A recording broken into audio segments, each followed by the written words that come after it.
Welcome into Extra Time. I hope the NBA is watching because I've got two men here that should be NBA players, but instead they are sat here with me with all their hype. Matteo Bonetti and Shaka Hislop. Now, before we get into all of your questions, I have a question for you, Matteo, because Shaka and I were talking after watching their Classico.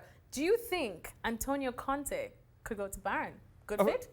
Okay, first off, Antonio Conte demands and expects one of the highest wages in world football. If they want to pay him that amount, sure. Are they going to get the kind of football that Bayern Munich is known for? Absolutely not. I'm going to name drop here, but several Italian legends have told me that playing for Conte is the most difficult thing. Training is nowhere near as fun. Just listen to what the Chelsea players are saying now. They got their ketchup back. They got their brown sauce back for the meat. They want Maurizio Sarri. They're tired of Conte's ways. No, I don't want him at Bayern. Let them live. I don't want him. The question, though, is if Bayern decide to get rid of Kovacs now, who replaces him? It's not that many many big names out there. Conte is the one, but he's collecting a very big paycheck right now to just be on an extended vacation. So I don't think he wants to go anywhere at the moment. Who wants that headache? Who wants it? None of you, that's for sure. All right, let's get into your questions because we're tired of Shaka's questions, aren't we?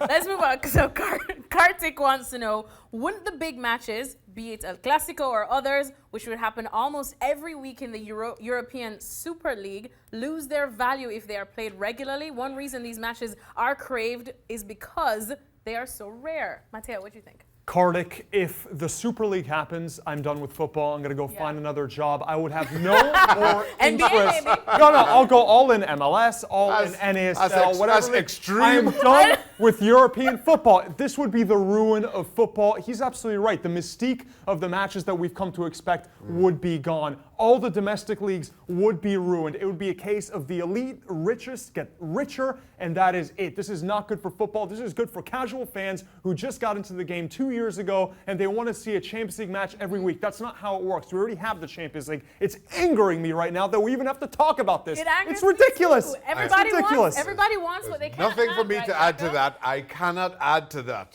I'm with Matteo 100%. 100%. Well, I'm with Matteo 101%. It's going to anger me. All right, let's move on now. This one's from Chris, Big Boss Dog. I like that name. Okay, O'Brien. He is asking, would you say that Jose's conduct after the Juventus game is acceptable, Matteo? You know, his little, what was that? Did y'all say that I couldn't win? I loved it. Yeah. Absolutely loved it. He's the perfect villain. He makes sports more entertaining. We need Jose Mourinho and his antics. But guess what? He was getting chanted things that I can't repeat on air if I want this job tomorrow.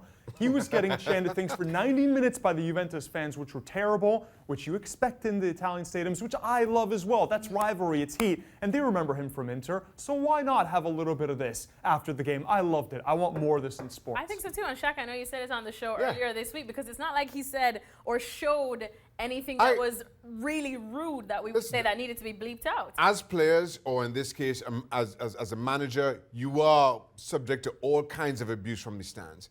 And very often you don't have an avenue to get back at them. I think if you're able to do that without crossing the proverbial line, you give back to those fans just as good as you get. I have absolutely no problem with it.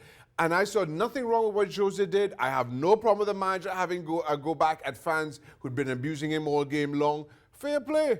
All right, let's move on now to another question. So I guess toe the line, but don't cross it.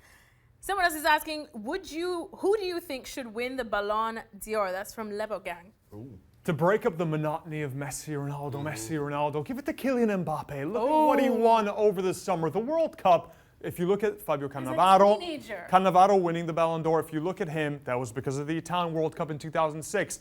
He was a teenager. He was a pivotal part for France. I think he's going to be the future GOAT as well.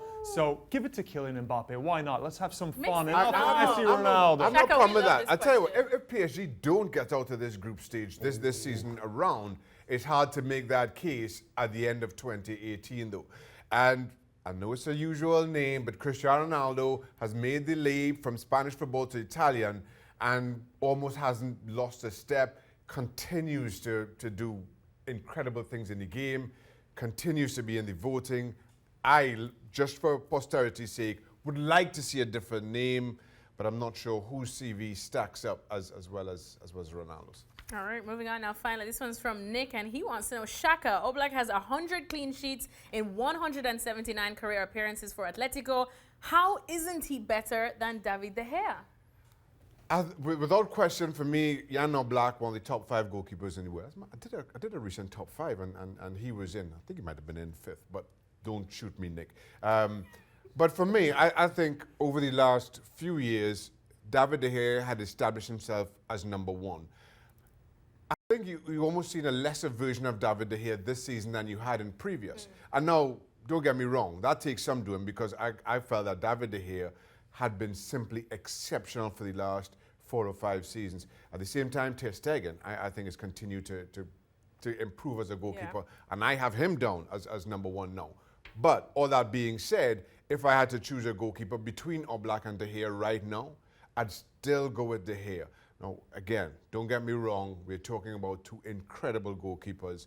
Not a lot to give between them, but I give De Gea the nod. I mean, Shaka's our be-all, end-all for goalkeeper talk, but Exactly. Matteo, what about you? I'm going to give it to Gianluigi Buffon, Oh, the legend. Course, The legend. Give it to Buffon. But one quick question before we go. Shaka, have you apologized to David De Gea For what? For your critique in 2009 that apparently our viewers are bringing up? Somebody wrote into the show a couple of weeks ago about whether apologize to De Gea 10 years Get ago. over it. Seriously. I think you should. I mean, Matteo's got some Italian legends numbers, like, easily, apparently. So we could probably get De Gea's And they Drop her, call him up absolutely. 10 years, 10 years later. Let's call him up. Remember that thing you said 10 years ago?